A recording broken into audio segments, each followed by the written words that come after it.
The actual impact on output of fiscal policy may be less than we predicted using our multipliers. For example, if the economy, as in the graph, is in the horizontal or the Keynesian portion of the aggregate supply curve, the increase in aggregate demand is fully reflected in an increase in output. If in the second graph, the economy is in the intermediate portion or the upward sloping portion of the aggregate supply curve, an increase in aggregate demand causes some increase in prices, and the effect of the aggregate demand increase is not fully reflected in an increase in output. Finally, if the economy is in the classical portion of the aggregate supply curve, or the vertical portion, an increase in aggregate demand merely causes an increase in prices and no increase in output. Now that you've seen the graphic representations of aggregate demand on output, let's look at some real-life examples of fiscal policy in the U.S. economy. We will consider the concept of crowding out, time lags, and automatic stabilizers. Additionally, if expansionary fiscal policy leads to greater government deficits and an increase in government borrowing, it may put upward pressure on interest rates. Higher interest rates can cause people to buy fewer cars and can cause fewer business investments to be profitable. This dampening of consumption of interest-sensitive products or of private investment can lead to a negative impact on aggregate demand and soften or reduce the effects of the expansionary fiscal policy. Further, if higher interest rates lead to a reduction in private investment, there can be far-reaching effects on long-run aggregate supply and our ability to produce. Slower capital growth can lead to slower economic growth in the long run. This is called crowding out.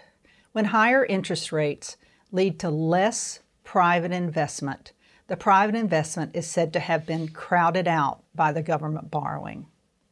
Higher interest rates can also cause U.S. dollar-denominated financial instruments, such as U.S. bonds or deposits in U.S. banks, to be more attractive to foreigners. This can increase the demand for the dollar and push up the value of the dollar. A higher dollar makes U.S.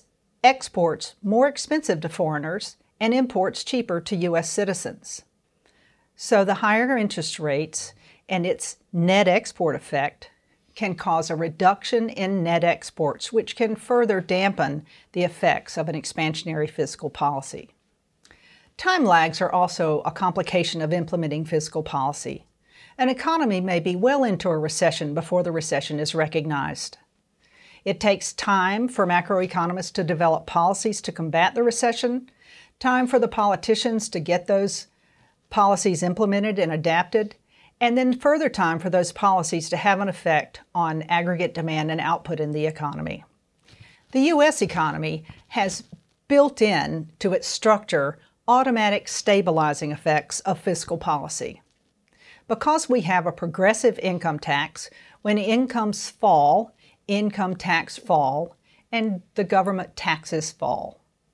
This would be a recommendation of macroeconomists if the economy were in a recession.